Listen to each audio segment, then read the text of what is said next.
Totenda Mwari zvikuru masikatano, Mwari Mwari wakanaka. Zemese muri pano, Mwari wakuitire nyasha zvikuru. Regai ndishumire evangeli yeushe, the gospel of the kingdom. Hanzi kudzoka kwaKristu kune chekuita nekuparidzwa kweevangeli yeushe kana kuti yeumambo. The kingdom gospel. Evangeli rekingdom neumambo hwaMwari rine chekuita neukama hwemunhu naMwari. Ndorinonzi rekingdom, ukama hwemunhu naMwari.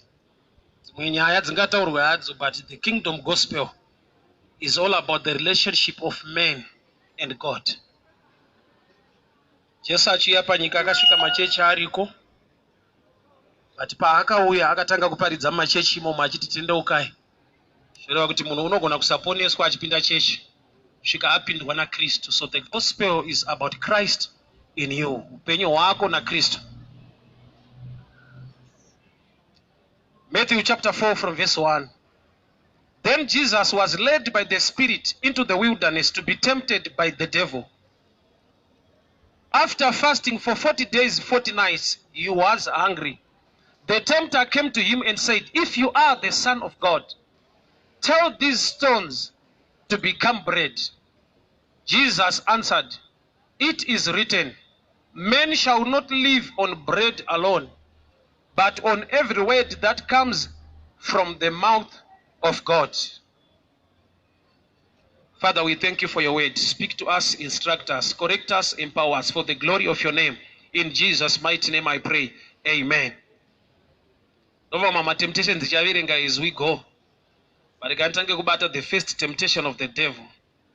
Matthew 4 yati Jesu wakatungamirirwa nemweya kuenda murenje, was led by the Spirit into the wilderness. Waenda kurenje ndokwa akandotsanya 40 days and 40 nights. He was led by the Spirit. Kureva kuti chitinonzi fasting chinhu chiri palevel yekuti you must be led by the Spirit. Unogona kuleadwa neprogram ichechi, kuleadwa nemamiriro akaita zvinhu, but the fasting of Christ kana iri yatinoda kufamba mairi, we must be led by the Spirit. Jesus was led by the Spirit into the wilderness. Maakanoita 40 days 40 nights. The agenda yefasting yake handina kuinzwa, ndangonzwa chakamutungamirira kuenda kundotsanya. Kuda kuti mweya mutsvene, he knows better. So he's the one supposed to lead you to do anything concerning the kingdom. So he was led by the Spirit kuenda mu wilderness. Ndoma akanoita 40 days and 40 nights. Arimo achipedza kutsanya mazuva aya, wabuda pachena kuti he was now hungry. Kureva kuti wakaita nzara apedza kutsanya. But when you are led by the Spirit, auite nzara uchitsanya, unotozonzwa nzara wapedza kutsanya. No advantage yekutungamirwa namweya. But kana iri program inenge nzara inenge chikutambudza chitarisa time so. Was I program yacho mopedza na 6 saka I program makatozonza ma 10 saka ndezve. So ringota ndezve kuchechi program yenyu saka when you are led by the program, nzara inogona kutobata uri pakati pekutsanya. But irabuda pachena because Jesus was led by the Spirit. After fasting, he became hungry.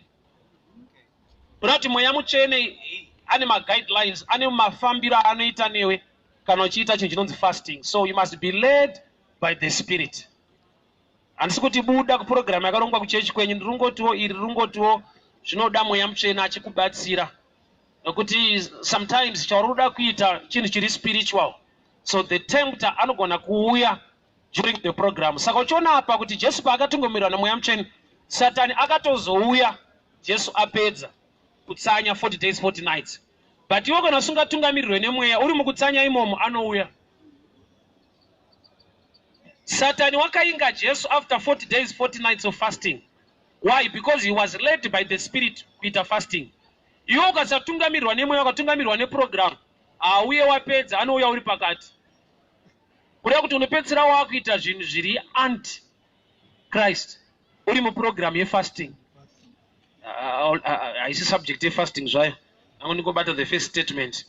So bhuku rati, and the devil came to tempt him. Satan ndokubva ataura muedzo wokuti, if you are the Son of God, kana uri mwana waMwari, shandura mabwe aya chive chingwa. Turn these stones to become bread. Environment ina Jesu hongu ine matombo, but handi chinhu chimwe chiripo chete. Zichida kana miti iriko, zvichida kana kune mvura, zvichida kana kune ivhu nekudi wilderness. But the devil chose this statement, turn these stones to become bread. Vana veIsraeri vachifamba naMozisi, Mwari akavapa chingwa murenje, uye akatungamirira Mozisi kuti arove dombo vanhu vanwe mvura. Zvoreva kuti Mwari wakaisa provision through bread and water through the rock or the stone. Rock or stone is the same thing, idombo. Satani ndokubva auya nevhangeri rekuti pashandurwe dombo rive chingwa. Iye achizoti kumashure Mwari paaifamba nevanhu aiprovhaita zvese, mvura kubva mudombo uye chingwa. Satani wauya nemiedzo wekuti ndoda kuti hwani chacho chibve, tishandure dombo kuti chive chingwa. Zvese zvichikosha kuti Mwari apa vanhu chingwa, woenda padombo onwa mvura. Satani paanongosvika muarea woti nandi kuti muwane two things, ndoda kuti mukunze hwani pasare hwani, shandura matombo chive chingwa. But the devil is so carnal, and so intelligent, it's like a level. You put the jar in the tower, a party put is a temptation. And the jar to calculator. Put him where you want to, or couple and block Babadombo, dear couple and food chingwa. Never put it in a garage papa in the moon. And it's forgetting in two dimensions, the bread and the stone. Sakasaka Nepao, and Batishandra Matombo, chingwa. Chakaita put it just so around Benyai. And the Marambiro had any wisdom, but people are cheap. Mono Angara many chingwa beds, Rati chingwa speedamba. Which is beds, a Busupulitza chingwa program. Who got out of the percentage in Gadi Pakurama, physical is just a quarter. 3 quarters you need God in your life. Mono as a man, as a spirit man, and a what Mutumbu. And is an order who sustain Mutumbi wake. But in Hoga Mutumbi, if you got him Rama, she can also discover what you know Chilarama. I see you to watch Gavana of Tauna. The Kutukunaman and the good go path. I saw him on the other figure. Put you what told you of in that one, I know Raya. She can also if you can out Rufu for we all know fun. So the time that the devil has come to Jesus, nobody turn these stones to become bread. Yes, God, Mono Arara many chingwa beds. Not chingwa chirimo. See the shoko in Obuda, the word that proceeds from the mouth of God. Shoko in Obuda Muromajo. Where would it yes, Yedombo, Asudaku eat the Kushandra Dombo to chingwa. Why not here by revelation? Here, Yedomboracho. And the Dombo Anno is not to marry Makabi Koinamai, who I assassin Israel, Yakan Wipa. Saka Jesu ali mapindura arbita kunasana njokuti asikuzoshandura simba racho anaro. But ichapiwa kundishandura matombo chive chingwa. Iye achizvitarisa the rock is Jesus. Waki Matthew chapter 7 akavaka imba yake padombo ndiye wake akachenjera. Nokuti pakauya dutu nemhepo imba haina kudonha. So dombo rinorepresenta foundation kana kuti Kristu. Chingwa chinorepresenta zvinhu zviri physical zvatinogona kupiwa futi naMwari. So wakaipa paakishandura mabwe chive chingwa. In other words, ari kuti handichada kuti kuve nevhangeri rine foundation muna Kristu. Ndoda kuti kuve nevhangeri rinofarira zvinowanikwa muna Kristu kwete Kristu wacho. Bread chinhu chiri physical chinowanikwa. Saka tiona nhasi chechi dzako dzakarohwa iyo iyi yekuti kudii yekushandura mabwe kuti chive chingwa. Iyi kubva ndiKristu. Saka tinoti ukaparidza Jesu, you don't attract a lot of people. Ukataura chingwa, the physical, ukaparidza dzimba motikari nemuchato, unozoona chiti great man of God, great man of God. Ukati Jesu vanobva ngomudzidzira. Why vakashandura mabwe akava chingwa? You hear me very soon. Jesu haana kuramba kuti chingwa chinodiwa, but ari kuti hatingave nechingwa in place of the rock. True foundation pakunamata ndiJesu. But nhasi vanhu vanogona kushaya Jesu kuchechi variko. Why kuri kutaurwa yechingwa dombo harichataurwa. Vakashandura vhangeri redombo vakariita rechingwa. Yeti vhangeri riri correct, dombo ngarivepo anova Jesu, chingwa ngachivepo anova maropafadzo. Saka ari kuti ndaakuda chechi chisina mwari but yakainga chingwa chacho. Nemwe nguva Jesu John chapter 6 akati makauya kwandiri muchida chingwa chandakawanza. Nhasi handikuwanza chingwa. Bible not he lost a lot of people. Yet in this same Jesus akapa vanhu chingwa chakawanda. But in next chapter anoti nhasi handisikuchiwanza. Inini ndini chingwa. That's why navashedzera kuti chingwa chatoda hapana wewe. Toda chaicho chaicho. He lost a lot of people. Akatobvunza Peter kuti koimi muchiri pano wamwe vaenda wani. Zikanzi tinoendepi? Ndimi mune mashoko eupenyu. Tinoti panotaurwa life zvipenyu, vakafa vanofanirwa kusuduruka. Iyo kana ministry yaJesu yakaluza mamembers nemaparidziro ewayayo. Zvoda kuti mamwe mamembers amuri kuwana muri kutora vadhokozi. Believer na supporter vanhu vakasiyana. Mungangodaro muchifarira mufundisi wenyu muri masupporter but musiri mabelievers. Saka pakataurwa zvaJesu hazvibati. Pakataurwa munhu waMwari unoshedzera kuti tinoita munyama.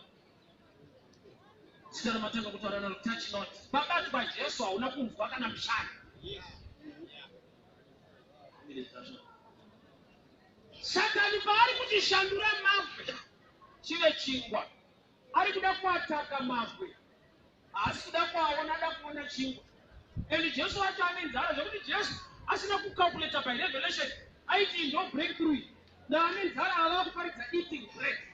Jesu ndokubva ati nyaya iri pano munhu angararame nechingwa bedzi noti yechingwa yavataura uri right. But the problem ndeyekuti I cannot replace the sword with bread. Actually kuita kwamwari panofanira kunge pane dombo rakapa Israeli mvura. Kogoita chingwano vaJesu akapa church salvation. Saka wakaipa paari kutishandura mabwe chive chingwa. Haasi kuita zvakawanda. Arikuda kuti pashayikwe mabwe pave nechingwa. Not the devil sometimes akada kukuataka. You need the revelation nokuti pamwe pacho anouya achiunza provision.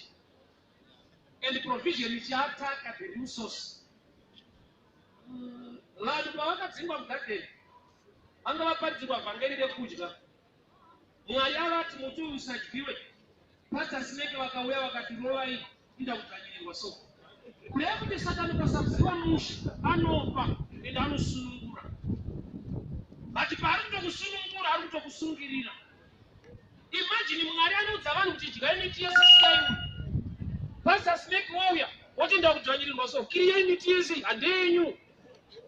Mudhara ari kutotya kuti mukadya munofanana ndozvaari kutokwata. Satani anokuparidza. Nekuti mukadya muchabuda mugadheni. Akaparidza mabenefits ekudya muri mugadheni. Dai wakaipa achikubudira pachena kuti madhiri anoda kuti uita unoita HIV kana kuti unoenda kujeri. Auite. Chaanogona kuparidza zvakanaka chete. Asingakudze kuipa kwechinhu ichocho. Hama dzangu tinoita tiparidze kuti vanhu varegere zvakaipa vagamuchire Jesu. Inhau yekuti tikasatoparidza zviregeke nekuti zvakanaka chinorwadza maeffects ezvivi. Icho chivi chacho chinotapira. Zvakaipa zvinotapira. Chinovava maresults ezvakaipa saka tichitoparidza. Nacho ari kuzvitarisa so. Zvakaipa zvinotapira. Pakuona kuti tikakura nepabhawa so vanhu vachitamba mebho munhu aipfupika kusvika panapa. Kunozvona kuti vanhu vari kusvipa kwakumana. Chechi tikubatirirwa kuti munhu akatamba mebho kusvika panapa. Sikomwe ari kufara mani. But after kutamba mebho achisvika apa chavhurwa. Mebho ako kumabhuku.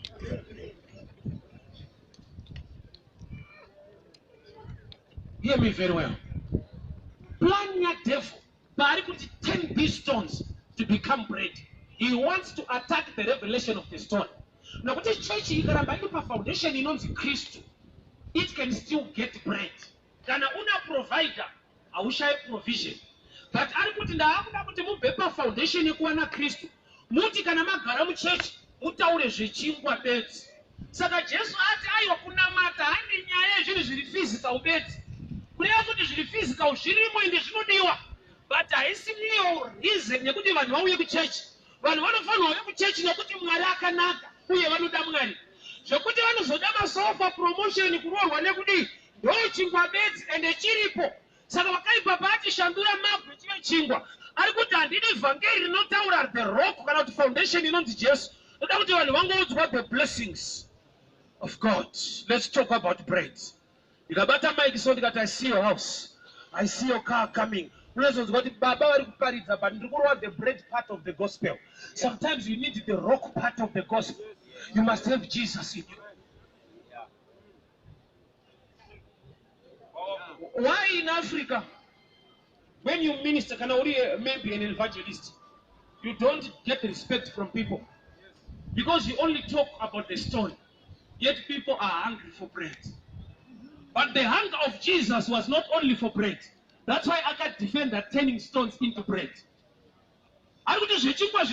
But men shall not live by bread alone, but by every word that proceeds from the mouth of God. Which means Jesus Genesis 11.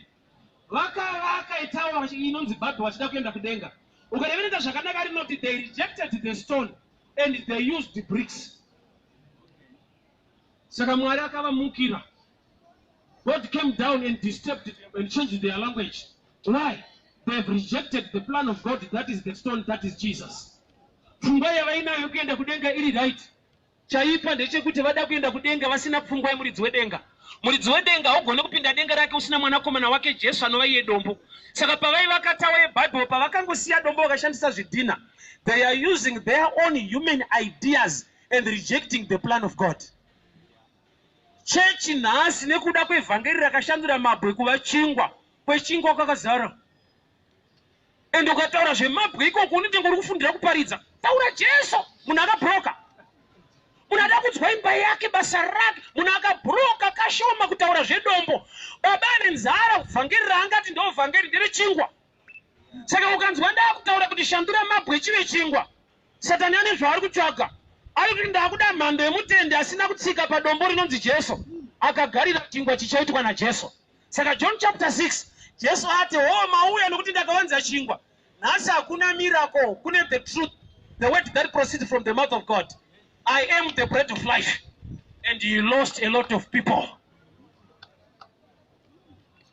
Peter muchiri pano, vamwe vaenda wani, zikanzi ishe tinoenda kunani. Ndimi mune mashoko eupenyu. Kuria kuti Jesu paakataura kuti ndini chingwa cheupenyu, ndo paakaita zvikuru kudarika paakawanza chingwa. Izwa, you can get a miracle today. As long usiri born again, you can make hell wakaporeswa. Nokuti tinopinda denga nekuponeswa kwete kuporeswa. Nemalanga ake takaporeswa, but neropa rake tinoponeswa. Chiri more effective ministry of Jesus is the blood of Jesus, not the womb. Because you can be healed today, but not yet saved. Sometimes God does it out of his mercy. Mukadzi ane the issue of blood, akabata mukombero waJesu akapora. Jesu akabvunza kuti ndiani andibata yeti mari zautsi ako. Usamuvwe nemari zautsi usina relationship. Dzimwe nguva Mwari ari kukutsvaga but wakatopora. Jesu ari kubvunza kuti ndiani andibata yeti mukadzi wacho atopora kudhara. Anodi kuziva kuti kana pana apora saka ndakutonzi unogona kutoporiswa musingazivani.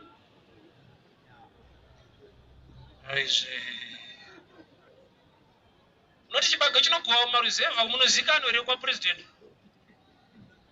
Ungodyawo hamuzikanwi. But anongoti endesai masaga, wototi atapiwa masaga na president. Munozivana ungoluma chete. So kana panyika zvichiitika, God can do more and better. He can. Mwari unonaisa mvura nyange munda memuroi. Haasi kuprova kuti hamukurowamba uchiroya no problem ndokugutisa. So there are times yekuti result iripo hazvire kuti you are okay. Moses pameri pakanzi taura nedombo akarova mvura ikabuda.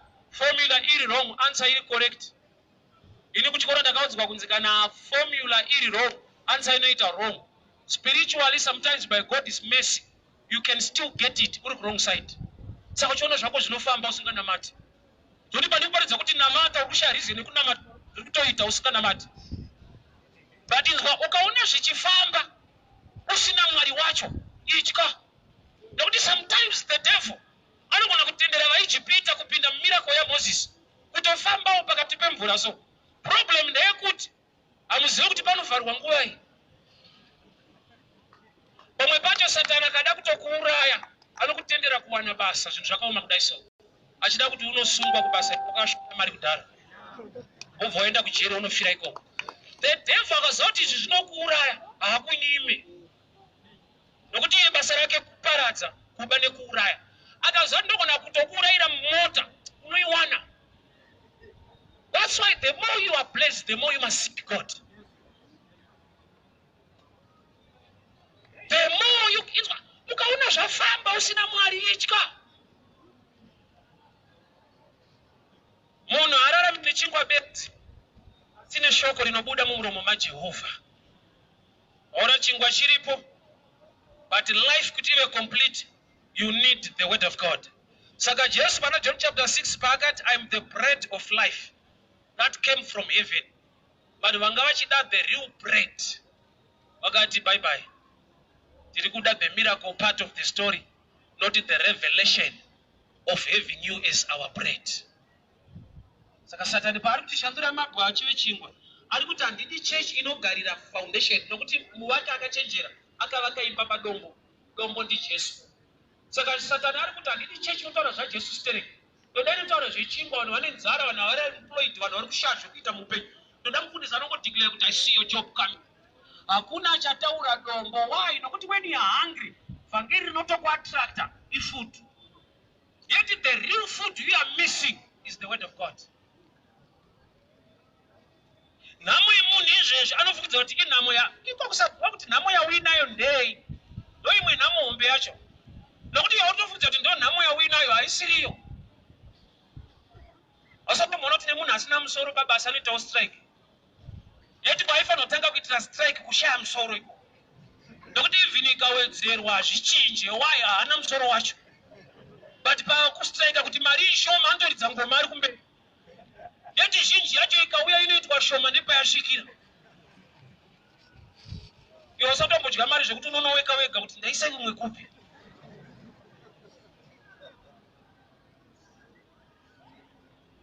Kana uri mushoma zvizhinji zvikauya zvinoitwa zvishoma nepazvasvikira. Turn these stones to become bread. Yet kana uri on the stone, uri on Jesus, he can perform a miracle to give you bread. But kana uri ku bread, the bread cannot give you God. That's why Matthew 6:33 in a order yekuti, but first seek the kingdom of God and his righteousness, and all these things shall be added unto you. Izvire kuti first nora kuti chekutanga, kureva kuti munhu une pfungwa yekutsvaka, but chaanoziviswa naMwari chekutanga nacho. Nokuti ukatanga nekumashure, Bible rati seek the kingdom of God first, tsvaka umambo hwaMwari chekutanga, and his righteousness, and these things shall be added. Kuroti three things: the kingdom, righteousness, and things. But first seek the kingdom, righteousness, and things. Ukatyora order, ukatangira ku things, awusvike ku righteousness neku kingdom. Nokuti things haikulead to the creator of things, but the creator of things can lead you to things. Chinosika chimwe ndiMwari, zvinhu hazvisike Mwari. Chinokuwanisa zvinhu ndiMwari, zvinhu hazvikuwanise Mwari. Saka Bible rati chekutanga chakai Mwari, the kingdom, his righteousness, and these things. Kureva kuti ukatangira ku things, unogona kusangana nevamwe tsano vanogara ku things. Ku things kune zvinogarako. For example, chinoita kuti usadade izvezvi, hauna things. Mweya wokudada wakaligwa mu things. Ukatanga ne-things usina Mwari, unogona kutionesa moto. But ukazoenda ku things wasangana na Mwari, you become humble. Izvo chinoita ngokuti ungononzwisisa so hapana things. Pakaita things pane character inobuda mauri. Izvezvi hauna smallhouse kwete nekuti haudi vakadzi, hauna things. Ota mabasa acho hazvipo. Nononga uchitoseka vamwe so tanzi ane smallhouse, ane smallhouse. Ukaiwana uchaendawo. Kuzvinobhadha kune zvimwe zviri zvekuti kana wakabhuroka hazviitiki. Aizve. Hauzivi kuti pane bamba kuti kutotadza kwacho unototanga watokwereta. Mari yefodya unotokatirwa kuti utoiputa unotozokatirwa wega feya haumbotadza. Mamiro akaita upenyu sekutadza kwako kunonetsa. Unokesha unayo. Unoenda kuloji une mari yacho. Unozva zvimwe zviriso hauzvikwanise.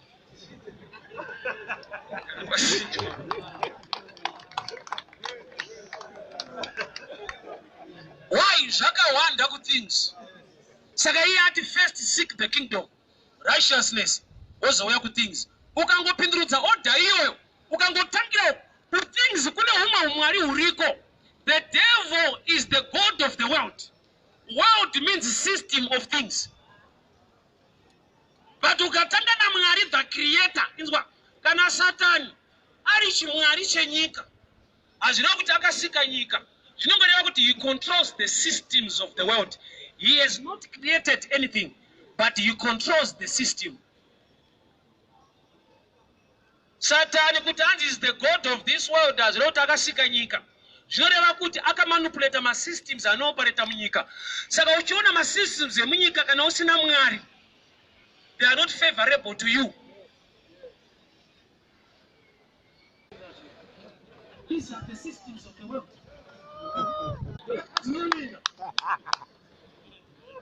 Sawana kuti mwari paakapa the 10 commandments, akapa vanhu vaangabuditsa muEgypt. Nokuti as long you are under Pharaoh, you are under a system. Nekuti Pharaoh akakudai kubasa Satani, mwari achiti Sabata mukasaenda munowa nechambo papa imoba.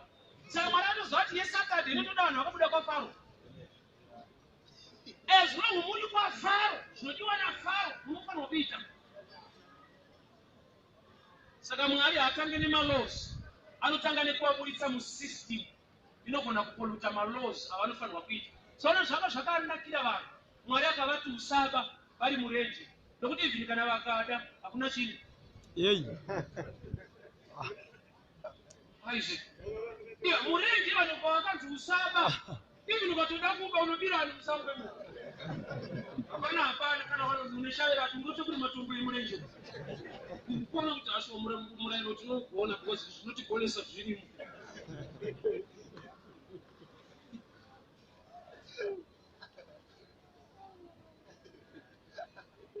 Ngaridzora mazoedi waya. Tainetseka kuti uregere doro. Apa atinetseka unongosiya wega. Pane zvinoitika ikoko. Radhura. Wega unoda uchada dokta kukurapidza womuita. Anashinga vainetseka kuti munosiya doro. Apa kana mutaura vachataura. Vakavhara nezvakadaro haunhu hazviite.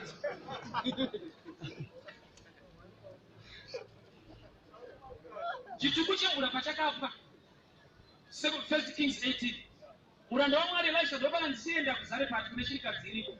Why? Nokuti as long as systems anokuchengeta panzvimbo aripo, it's hard to follow the command of God. Yes. Saka Mwari anozvati kana pano pasisina mvura unotosimuka chete. Kana makuku aiva nechingwa nenyama akasauya munopasimuka. Saka chakatanga kuitika ndekuti Mwari vakaomesa chitubu chemvura. Vakazoti kuna Elisha chienda Zarepati. Why? Nokuti system inokuchengeta ipapo kana isisipo, hauna choice but to obey. Alright. Shandura mabwa chive chingwa. Jesu anakuti asimba ndinarame son of God. I declare this stone to become bread. Dai akatodaro aita error.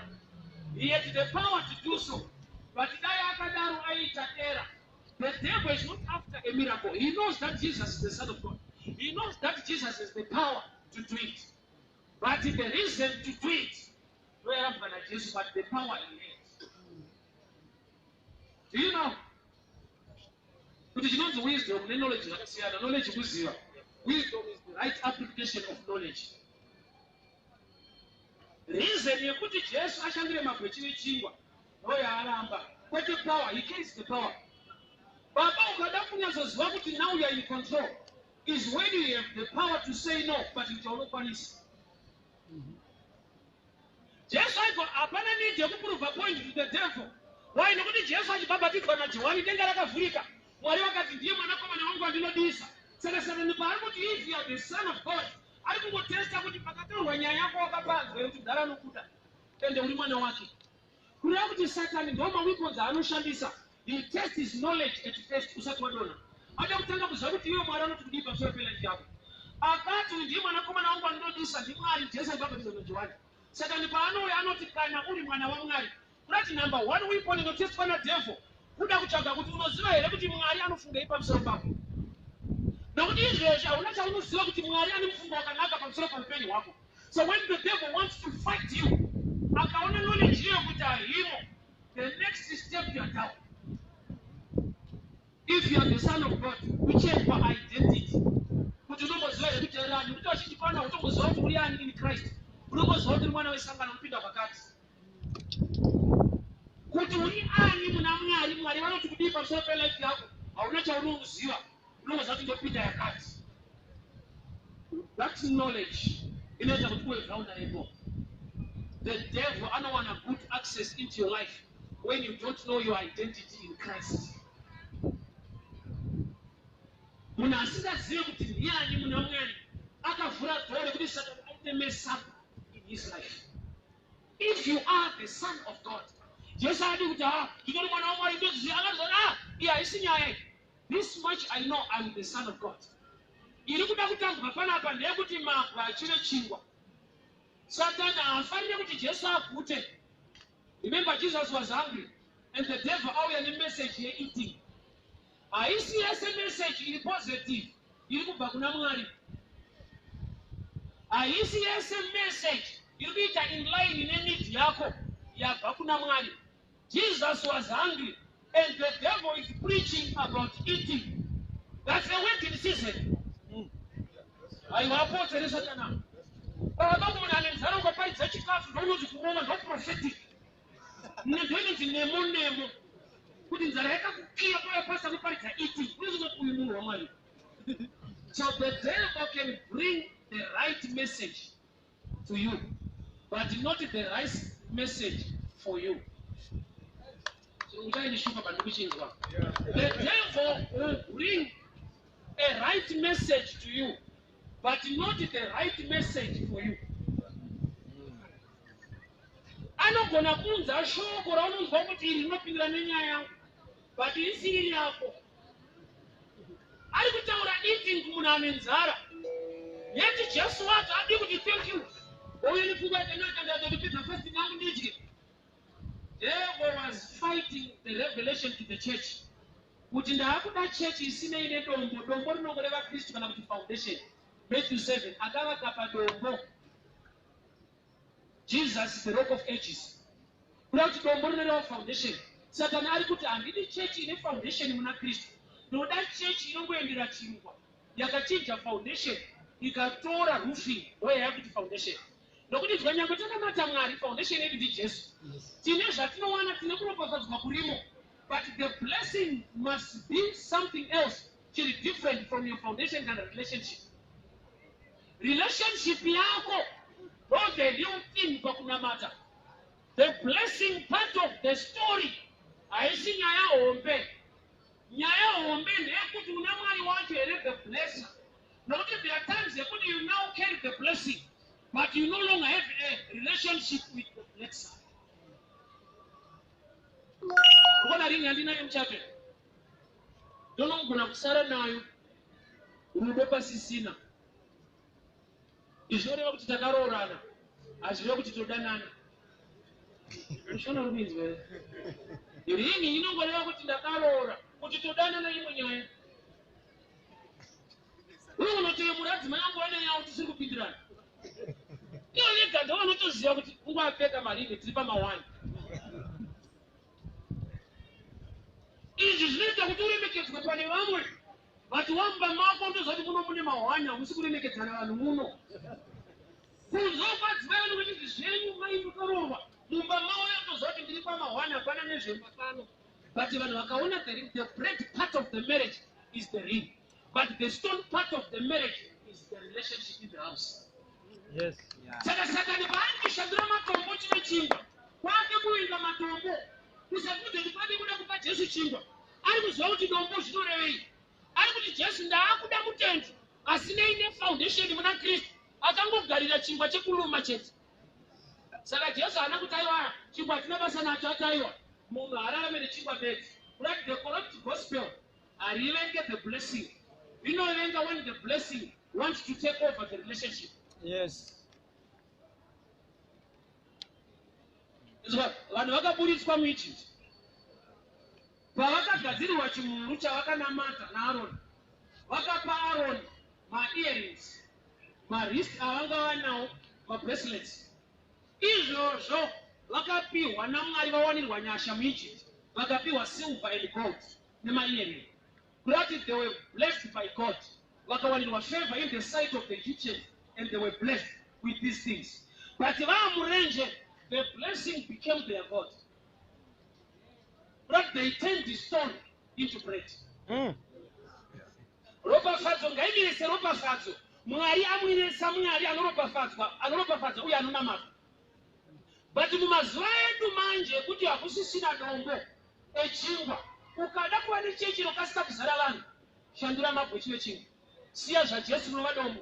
Rova, I see your house, I see your car coming. Like one on one, kwete zoparidza Kristu zvokuti zvimaita. As long you talk about bread, people are hungry physically, they are no longer hungry spiritually. Hapana kurwadziwa kuti handina mari. Spirit. Pane rakupoekana kuti handina Mwari. Hauzvitsvake izvo, hauna mari ndozvinokupowa. Sekuti hauna Mwari, hauna neMwari, hauzove neMwari, hazvinakana nebasa rese. Chinokurwadza kuti ndisisina mari, kwete Mwari, mari. Saka panozoita mushumiri anorova mari. Wegonza kuti akadanwa. Nemo. Ari kuziva nyaya dzedu. Shandura mabwe chive chingwa. Harisi vhangeri rebreakthrough nderebreakdown. That's why Jesu akarilista pamatemptations. Yet, dazvisina kunyorwa kuti matemptations. Taiti breakthrough. Iwe une nzara pauya munhu anoparidza kuti shandura mabwe chive chingwa. Hauoni Satana. Pana Satani weipa kunzi udye wewe. Nzara yese itoparidza eating. Unoona Satani here. So there are times yakuti solution yauri kutsvaka. Ushiri rooted in God. Inogona kupedzisira yako kuti the blessing will take over the place of the blessing. Yes. Lot, Genesis 13. Lot na aitevera Abraham. Pana 13 mombe dzaLot nedzaAbraham dzikawanda. Lot angasina kudanwa. Lot aitevera munhu akadanwa anonzi Abraham. But the blessing is contagious. Inongoita overflow. Uyu akaropafadzwa kuti mombe dzemunhu anongoteverawo dzakuita. Avatsana ndokubva vatadza kunyatsoziva kuti hazvisi kuita nokuti ndiri right. Zviri kuita nokuti ndiri kutevera ari right. But 13 mafuro ndokubva aita mashoma mombe dzawandisa. Ndokubva arova vhangeri iri dangerous. Zvanisarudza kwekuenda. Yeti kwaakabva ubva haana kusarudza kwekuenda, akasarudza kwekuenda naye. But uchaona kuti izvi zvikawanda unosiya wekuenda naye wotaridza kwekuenda. Lot paakabva aitevera Abraham akasarudza wekuenda naye. Mafuro amashoma mombe dzawanda akasarudza kwekuenda kwete wekuenda naye. Vakuru blessing wingwarire. Unogona kubva pana Mwari makazviwaniswa naMwari wacho. Lot akasarudza kwekuenda. Yeti chaita kuti mombe dziwande hakusi kusarudza kwekuenda, kusarudza kwekuenda naye. Iye haana calling, haana kudanwa, aitevera Abraham. Mombe dzikawanda nekuda kwekuti anotevera Abraham. Dzawanda akuda pake ega. Indigenous kuzviitira.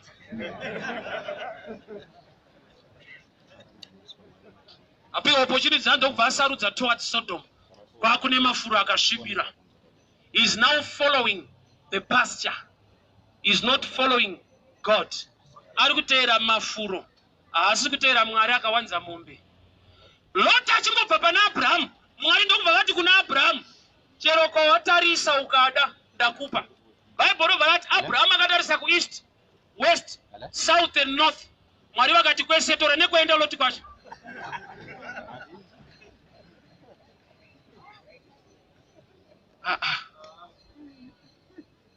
Abraham kwese akatarisa masaidzi ese. Mwari vakati it's okay tora. Kuda kuti Lot atoenda muzvinhu zvaAbraham futi. Why? Nokuti kana uina Mwari une zvese. But ukashaiwa Mwari nezvese zvauinazvo handi zvako futi. So chamuvha Lot is the blessing. He had turned the stone to become bread. Dombo ndi Jesu, dombo ndo foundation. Saka Satani pari kushandura mabwe chive chingwa. Jesu ari kungoudzwa kunzi takuda chechi isina ine foundation mauri isina kusimba. Toda chechi yakagarira dumbu. Saka mazuva ndo zvako. Akusisina dombo. Dombo unokunotoridzwa murodi kuno. Machechi kana turi kumachechi ukataura zvedombo chingwa. Wodzi nzara yako physically ndoiziva. Uri kuda basa, uri kuda mari, uri kuda kuroorwa, uri kuda kuroora. Kuda kuti business rifambe. Hapana nenzara yekuti ndiri kuda Mwari, hakuna. Kuda pachena shuwa kuti nzara ndinayo ndiri kuda Mwari. Hakuna nzara yakadaro. Saka Bible richitoti vakaropafadzwa vane nzara nenyota yekururama. Nokuti kutova nenzara yacho itori blessing. Nokuti nzara iyoyo haiwanikwe. Iwe nzara ingasvike pakunzi iropafadze here. Ani nzara inorwadza. But shoko rinoti vakaropafadzwa vane nzara nenyota. Kunoti ukaona wakutonzwa nzara iyoyo wapinda, you are blessed. Nokuti haiwanikwe nemunhu wese wese. Nzara yekuda Mwari hakuna. Takashandura mabwe chikaita chingwa. But Jesu akaramba kuti zviri nani kuswera nenzara. Ndaita miracle yekutora mabwe chichiva chingwa. Why? Nokuti munhu haararame nechingwa bedzi, asi neshoko rinobuda mumuromo maJehovha. Life is from God. Upenyu chipo chinobva kuna Mwari. Upenyu haubve pachikafu. Munhu haana kutanga adya kuti ararame. Munhu akasikwa akazonzi naMwari unofanirwa kudya. Kuti aitorarama nekusikwa asati adya. Munhu haana kutanga neeating, he was created. Then akazoenda kueating. Kureva kuti paakatoenda kunodya anga achitorarama asati adya. Life haibve muchikafu, inobva muna Mwari. Ndakafanira statement yaunonzwa munhu achiti ndikawana basa pamwe ndingararame. Iwe uchitoritsvaga so uri kutorarama. Unoti hauraramiswe nebasa. Unoraramiswa naMwari. Ukawana basa unochinja kararamiro kwete kurarama. Kurarama, life is from God. Lifestyle is from money. Chauri kutsvaga istyle kwete life. Kararamiro. Malebo ndoto wakutsvaga kumaruku. Inonzi life usina kana cent iri muna Mwari. Life is from God. Lifestyle is from money. Sachauri wari tinacho haisi life, in lifestyle kararamiro. Sa usanyipe kuti pamwe ndikawana basa ndingararame. Pamwe ndingachinje kararamiro nokuti uri kutorarama izvo zviri sipo. That's a sign yekuti you are on the rock. That is Jesus. He knows I am the way, the truth, and the life. Life is Him. Nazi church dzaritora vhangeri of temptation. Our gospel. The devil is one in our time. We have turned the stones to become. When you preach stone and bread, you lose members. But when you preach bread, I was going to Africa, no one kutanga church. What you to vanamati, but you could do vanamatiri. But you also right now out. See things out. She vanamati, I don't think they go. But I was sorry to Nekunamata. I told you what Nekunamata. Sajana Muna hapa dare wani Nekunamata. They could do that by later. I see you to Namat. Unamata umbo kukadara mariese. Unamatiru. We are in a stage, we are moved by bread, not by stone. We have turned stone into bread. Jesu anakuramba amadzangu kuti chingwa chinodiwa. But ari kuti mukachinda kusvika pa level yekuti munotoshayiwa nedombo racho. Motoshandura dombo kuva chingwa. Voita kuswera nenzara. Nokuti kana munhu asina kumira muna Kristu, akagarira makomborero. Handisi kuramba kuti Mwari anokomborera. But the part of life yako ine makore mashoma ndepanyika. Eternity ndo yawinayo muna Mwari. So uruda kumedza eternity 2 years. Unoziva here kuti iwe haisi pfungwa yaMwari kuti munhu ave long life. Can I show you and I'll help you? Haisi pfungwa yaMwari. Pfungwa yaMwari haisi long life. Inonzi eternal life. Andune Bible. Jesu paakauya kuzotifira akatipa upenyu usingaperi kwete upenyu hwakareba. Long life is human idea. Eternal life is the mind of God.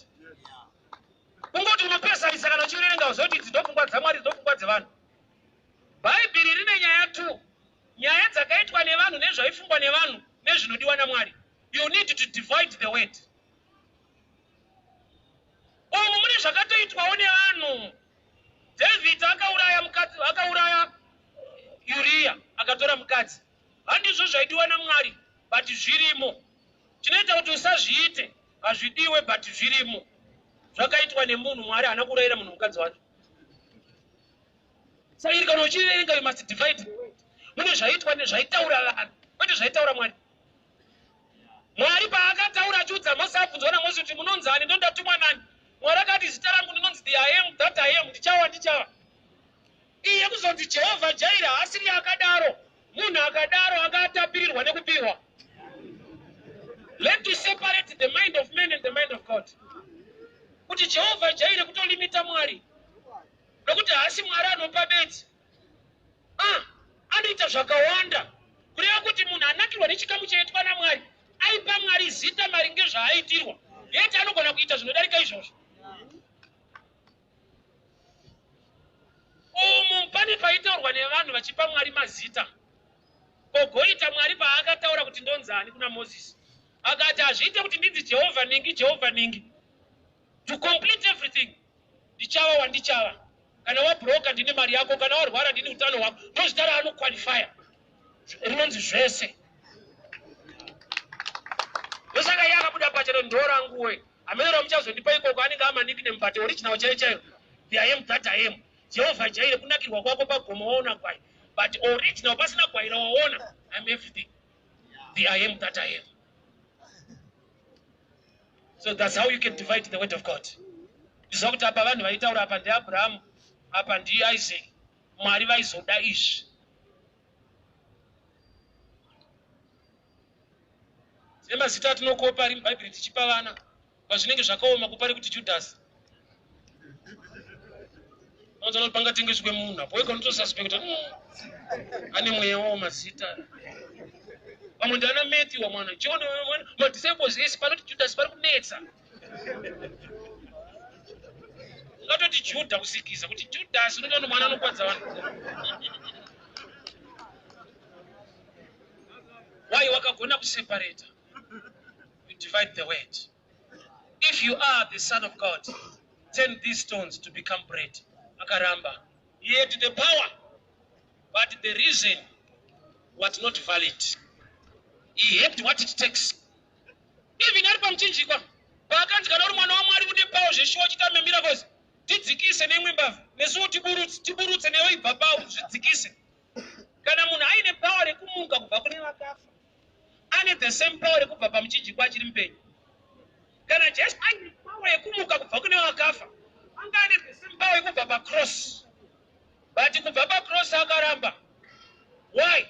He came to die for us at the cross.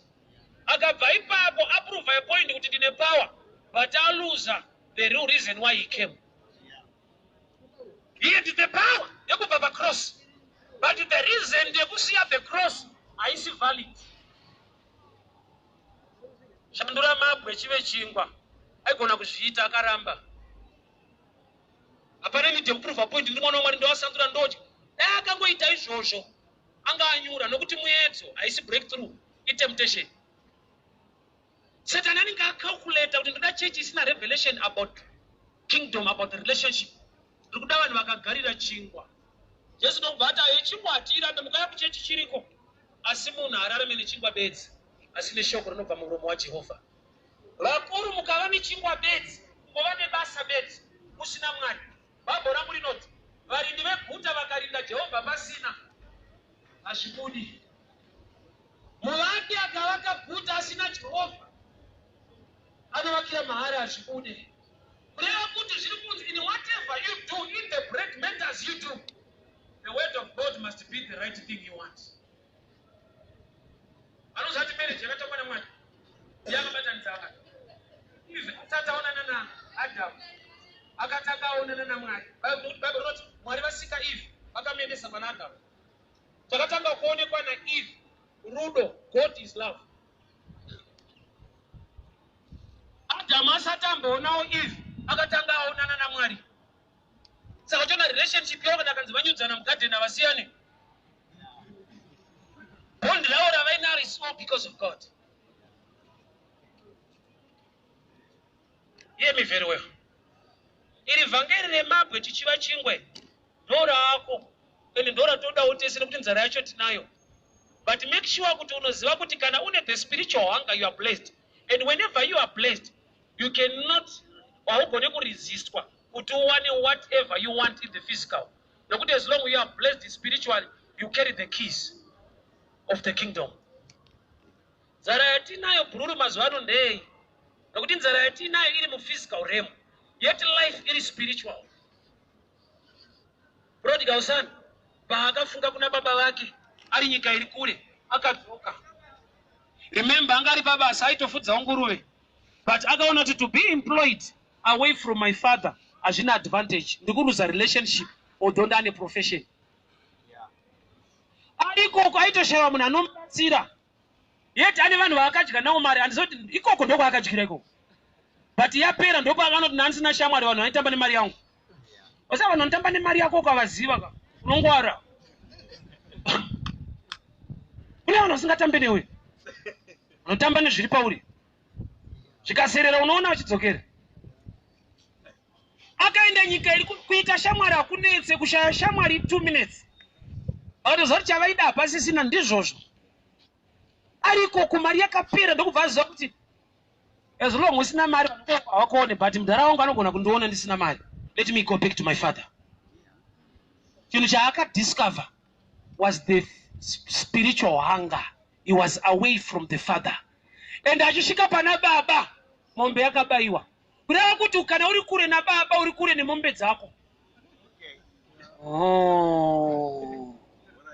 Mukomana paakadzoka kuna baba, baba vakamupa boots, vakamupa gown, vakamupa ring, vakauraya mombe.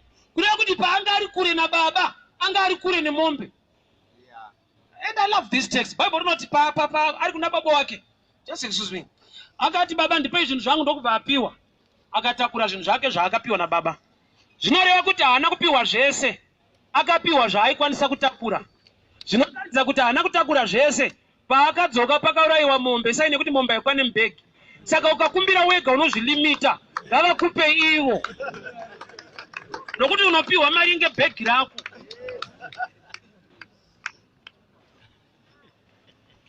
So he came back. Isaini yekuti nebhutsu anga asiya dzimwe peya. Vanhu vakasikomupfekedza masandals. Vakasikomupfekedza hembe. Kureva kuti paakaziva kuti I'm away from the father. Paakadzoka to the father. Zvakava nyore to get bread. Chingwa chakawanikwa adzoka kuna baba. Kureva kuti kudzoka kuna baba relationship is the stone part of the gospel. Sei yava stone part of the gospel. Nokuti ndio inenge inorwadza vanhu vazhinji. Kuti zvauri kuda zvacho handizvo zviri kuparidzwa. Pari kuparidzwa kuti udanane naMwari. Iwe usati wane zvinhu zvacho. Wese unonzwa achiparidza Jesu, iwe utsvaga basa. Wegonozwa kuti asati akunyatsorova chairo. Haasi kuminister kuma needs. Haasi in line with the prophetic. Anozvati pese patamira pana tine maissues atinawo. Handisi kutombabata. Zvoti ugonozwa kuti adai papinda mumwe mabhozi yangu haisi kubatwa. Inzwa, Mwari havasi off topic. Havamisire munhu mahara. Havasi off topic. Iwo ndiwo usiri kuziva the real topic.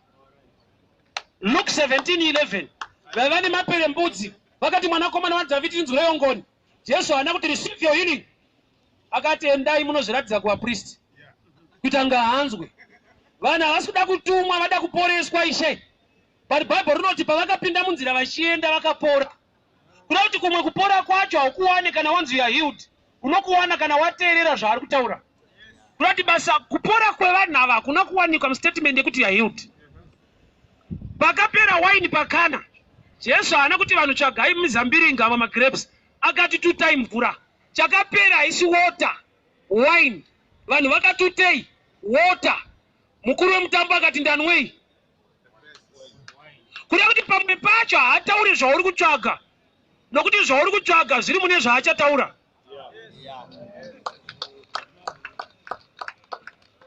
Dai mufundisi wabata nyaya because pane nyaya yebasa randiri kutsvaga. Mwari anoriziva kuti uri kuritsvaga. But kubasa ikoko Mwari anokuziva zviri kutsvagwa. pane character isingadiwe ikoko yawinayo already. Kuti patiri kutoparidza nyaya dzeusimbe so kurugadzirisa iwewe nokuti kubasa kuri kudiwa munhu anotoshanda.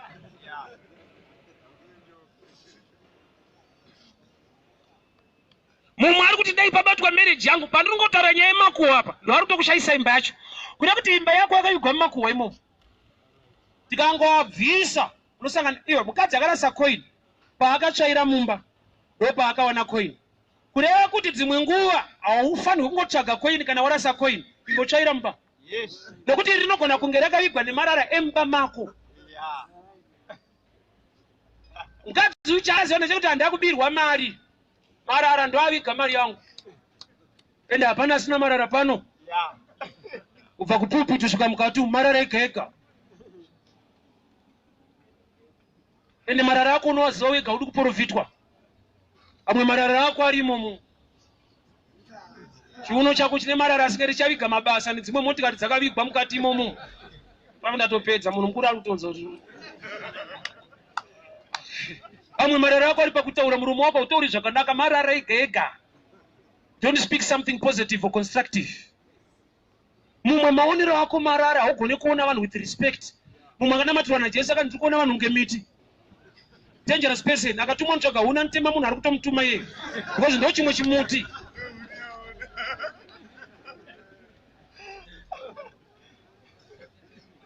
Sure, my brother is around now.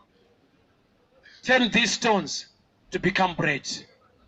We are in a time we no longer have the stone, that is Jesus. We only have the bread, that is the blessing.